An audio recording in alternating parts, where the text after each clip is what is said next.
बीरभान लालमन बाबा की बीरभान की कथा। जो लालमन के बाबा थे। 1540 की बात है, जब महाराणा प्रताप का राज्य चला गया, तब बीरभान नरवर नगर पहुंचे। नरवर के राजा के यहाँ प्रथम के यहाँ नौकरी करने लगे। नौकरी करने लगे तो एक दृश्य देखा। लोरी जो नटनी थी वो कच्चे धागे पे नाच रही थी। उनने जब ये दृश्य देखा तो उनने सोचा कि ये लड़की जो नच रही है वो राज करना चाहती है। तो ये समझकर उनने हथियार चलाने लगे। जब सत्यवादी बीरभान सिंह अब हथियार चलाया तो कोई भी असर नहीं हुआ। जब अति दुखी होकर शाकंभरी देवी को याद किया, शाकंभरी देवी आई और बोली, पुत्र बीरभान क्यों याद किया है? बीरभान ने माता से कहा, माता मेरे कोई हथियार का असर क्यों नहीं हो रहा? माता बोली, हे पुत्र बीरभान, जाओ रैदास से लाठी लेकर आओ।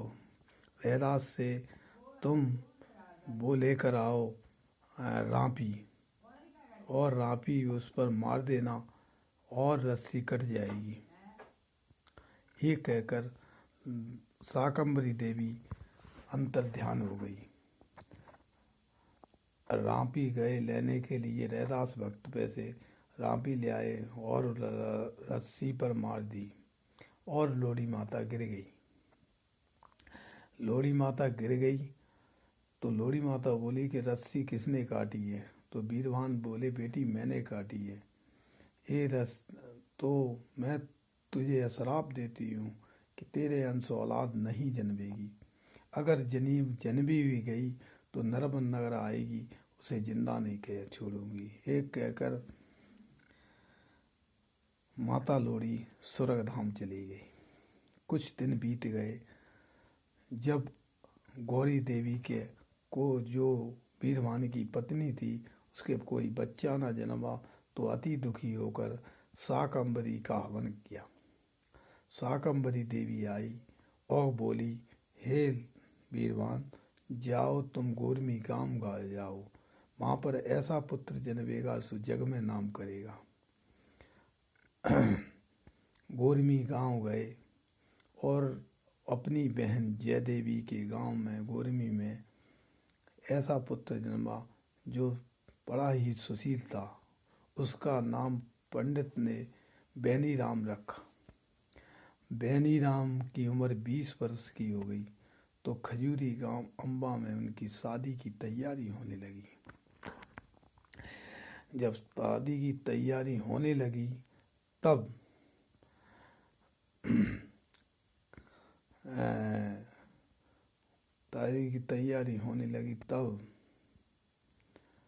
दूल्हा बनकर बेरुआ गांव में जा रहे थे। बेरुआ गांव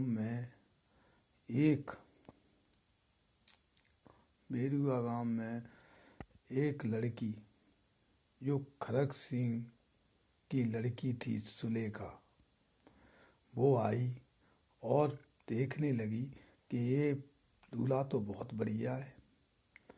तो जब ये देखा तो सोचने लगी मैं शादी इसी से करूँगी।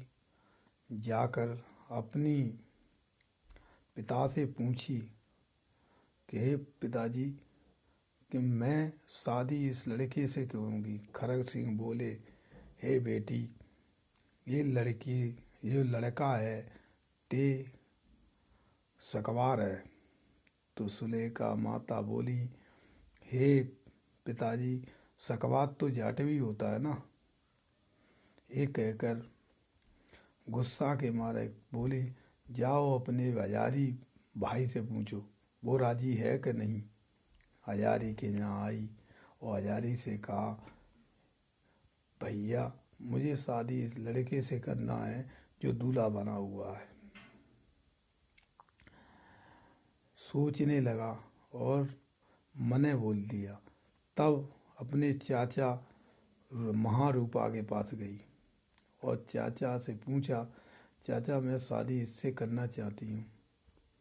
चाचा ने जवाब दिया, बेटी पागनों का तुम अपने पिता से पूछो तो मैं राजी हो जाऊंगा। ये कहकर उनको याद दिलाया खरग सिंह को, क्यों एक दिन तुमने मुझे वादा किया था कि राखी बंधन के दिन वादा किया था कि कल अगर तुम मांगोगे तो मैं तुम्हें दूंगा वो वरदान। आज मैं तुमसे मांगती हूँ, मैं इसी लड़के से शादी करूंगी, नहीं तो मर जाऊंगी। तब एक बहन थी, उसकी बात मान ली और शादी खरग सिंह ने वीरवान जो लालन बाबा के बाबा थे, बेनीराम जो लालन के पिता थे, उनकी गाड़ी रोक ली और उधर थे ठाकुर, वीरवान के साथ बराती थे ठाकुर, ब्राह्मण, बनिया, सतो जात, बड़ी जात, और जालंग थे खरग सिंह और हजारी दोनों, और मारूपा जो चचेरा भाई था खरग सिंह का, वो। लड़ाई युद्ध होने लगा, युद्ध की लड़ाई चलने लगी और बेरुआ गांव में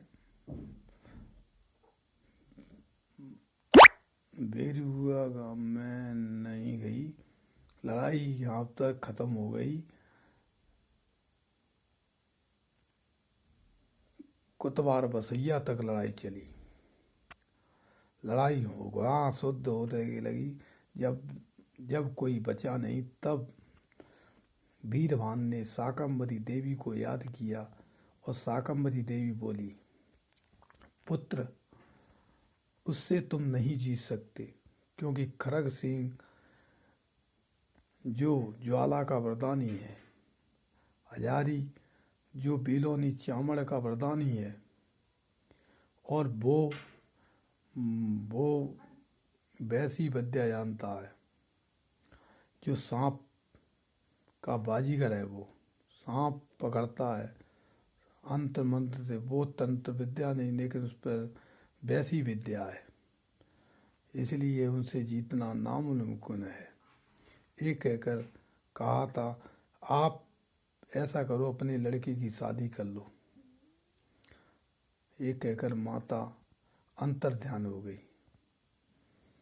वीरवान ने खरग सिंह की बात मान ली और हजारी की भी बात मान ली और शादी होने लगी। धूमधाम से शादी हुई और गोरमी गांव आए, लेकिन गोरमी गांव में अच्छी तरह रहने लगे।